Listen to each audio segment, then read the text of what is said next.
Hello my friends and welcome back. Thank you very much for being with me again today.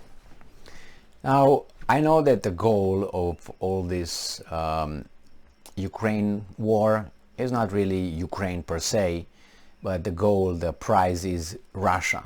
Russia has to be destroyed, Russia has to be annihilated economically, militarily, politically, has to be conquered, has to become a vassal state.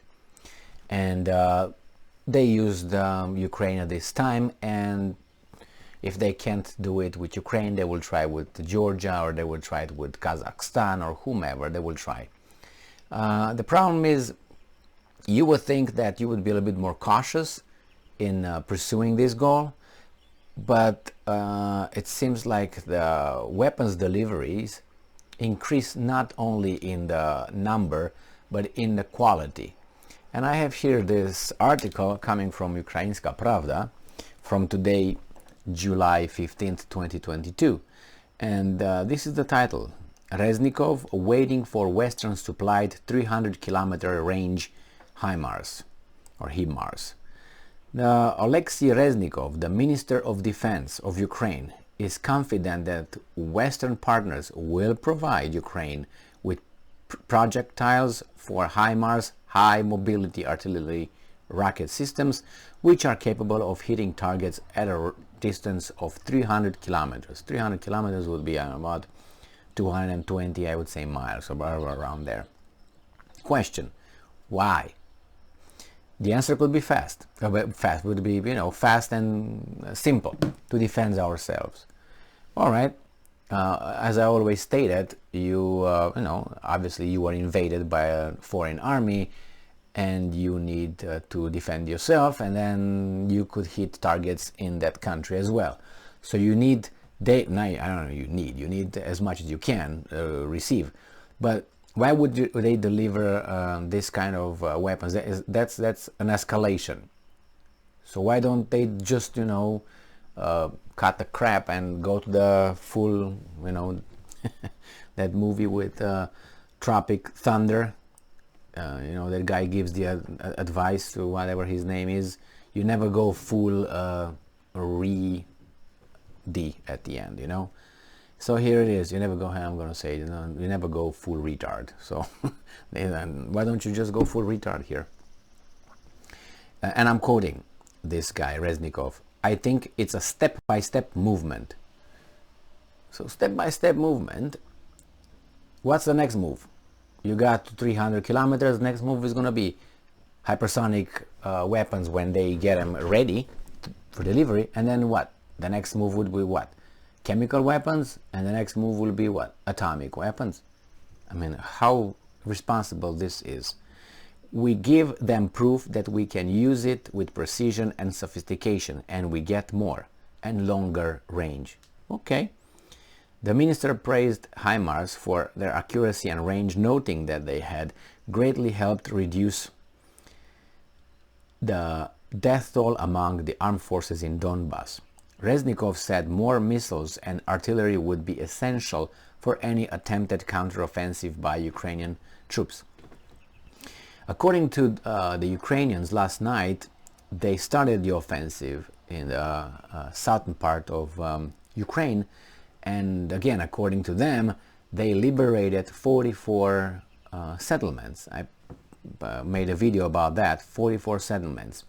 Okay, if they go by this, as I said, they will push the Russians to the Bering Straits over there, to Vladivostok area. And I'm quoting, by the end of this year, there will be a serious change in the battlefield in Ukraine's favor. I hope we will see the counteroffensive campaign this year, and it will be successful. Oh, so they don't even know if it's going to be this year. I thought they already started yesterday. So it says here in the background, on 1st of June, U.S.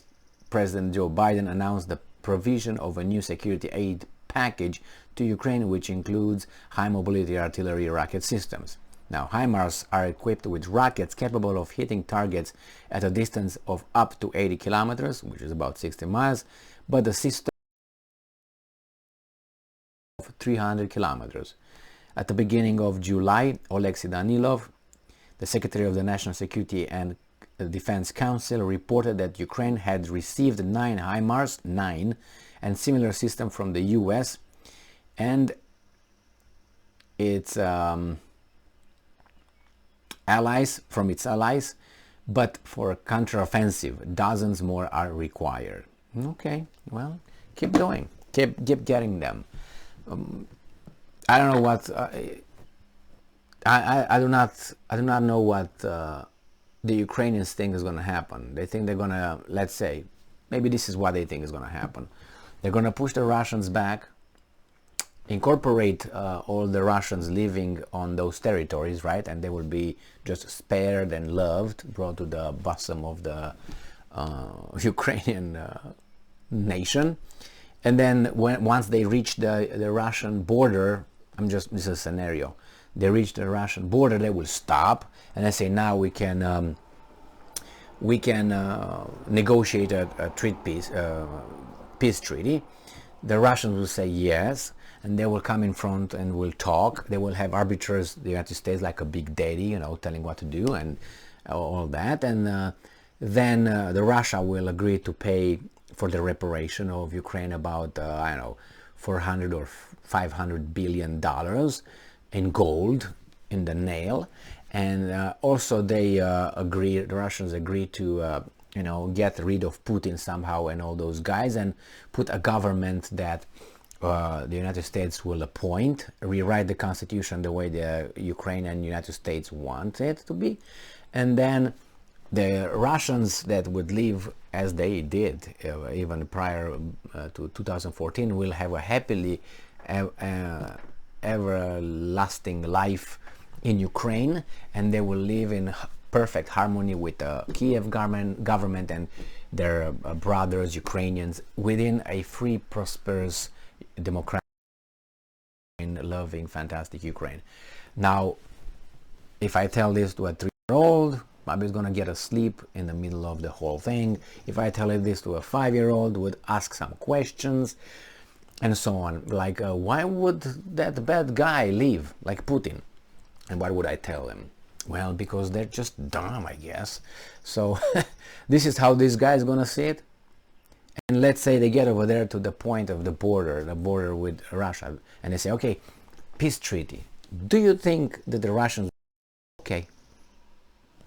Why would they say that? Their goal is to liberate their brothers in the territories that they claim they're theirs anyway. So do you think they will not employ something else to do something? Or they would just say, what would you do? Would you say, if they push you over there to the border, you say, yeah, we accept defeat and we're going to reconstruct your country, we're going to let you do whatever you want with it? I mean, what do you think the conditions would be? I'm not saying, okay, what would be the other option? These guys, the Ukrainians, should say, okay, now you got us the reality in the field, you know, that's how they call it, okay, on the territory. What are you going to do? It doesn't mean you should not fight back, or, you know, but how? What's going to be the outcome? What could be the solving end game of this? Destruction of Russia. They hope that Russia will crack and is becoming the Russia of 1991, 1999. And then they can do everything I just said. Thank you very much for being with me again today. Stay strong, stay smart, look for the truth, and be just.